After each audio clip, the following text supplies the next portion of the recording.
बिहार में मतदाता सूची के विशेष गहन पुनरीक्षण यानी एसआईआर मामले में सुप्रीम कोर्ट 28 जुलाई को बड़ा फैसला सुना सकता है। कोर्ट ने जिस तरह से चुनाव आयोग से सवाल किए उससे साफ है एसआईआर पर रोक तो नहीं लगेगी, लेकिन विपक्ष की डिमांड भी चुनाव आयोग को माननी पड़ेगी। चुनाव आयोग के रवैये को लेकर इंडिया गठबंधन की तरफ से कोर्ट में सवाल उठाए गए। इसे लेकर कांग्रेस सांसद अभिषेक मनु सिंघवी ने तीखा हमला बोला। तो क्या कुछ कहा सिंघवी ने, देखिए इस रिपोर्ट में। बिहार में मतदाता सूची के विशेष गहन पुनरीक्षण यानी एसआईआर पर सुप्रीम कोर्ट में हुई सुनवाई इंडिया गठबंधन की जीत है। कांग्रेस सांसद अभिषेक मनु सिंघवी ने कहा कि अगर चुनाव आयोग की मनमानी चली तो एसआईआर से ज्यादातर लोगों को निकाल दिया जाएगा। फिर लेवल प्लेइंग फील्ड कहाँ है? चुनाव आयोग का फैसला मजाक है।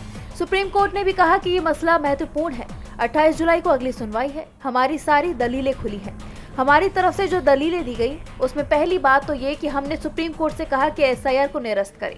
सिंघवी ने चुनाव आयोग के दावों पर सवाल किए, जिसमें एसआईआर के लिए चुनाव आयोग लोगों से नागरिकता का सबूत मांग रहा है और इसकी जिम्मेदारी भी आम जनता पर डाल दी गई है। अगर कोई व्यक्ति अपने जन्म का प्रमाण पत्र या अपने माता पिता के जन्म का प्रमाण पत्र, अगर दोनों जन्म से भारतीय नागरिक हो, जो ये सबूत नहीं दे पाता है तो उसे वोटिंग लिस्ट में शामिल नहीं किया जाएगा।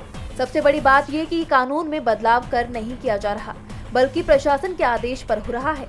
सिंघवी ने कहा कि सुप्रीम कोर्ट ने साफ कहा है कि अगर किसी का नाम वोटिंग लिस्ट में एक बार शामिल हो जाता है तो बिना उचित प्रक्रिया के उसे नहीं हटाया जा सकता। सिंघवी ने आगे कहा कि चुनाव आयोग की संदिग्ध वोटिंग लिस्ट में 5 करोड़ मतदाता है। अगर इनमें से 2 करोड़ वोटर निकाल दिए जाएं, तो फिर चुनाव कैसे होगा? चुनाव के लिए लेवल प्लेइंग फील्ड चुनाव और वोटर का सबसे अहम आधार है। ये लोकतंत्र का आधार है और संवैधानिक मूल ढांचे का आधार है। ये पूरी प्रक्रिया बहुत ही खतरनाक और अजीबोगरीब है। सिंघवी ने कहा कि हमने सुप्रीम कोर्ट में ये भी सवाल उठाया कि आज रेल टिकट से लेकर हवाई टिकट, अस्पताल, यूनिवर्सिटी, हर जगह आधार कार्ड लगता है। चुनाव आयोग ने भी वोटर कार्ड जारी किया है। इसके अलावा तीसरा राशन कार्ड जो हर घर में लोगों के पास होता है। लेकिन चुनाव आयोग कहता है कि हम इन तीनों को ही नहीं मानते।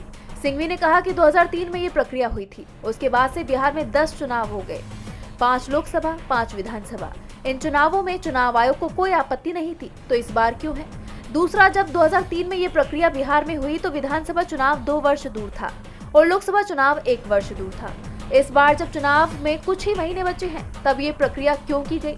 सुप्रीम कोर्ट ने भी सवाल किया कि इतनी जल्दबाजी क्यों है? डीबी लाइव की रिपोर्ट।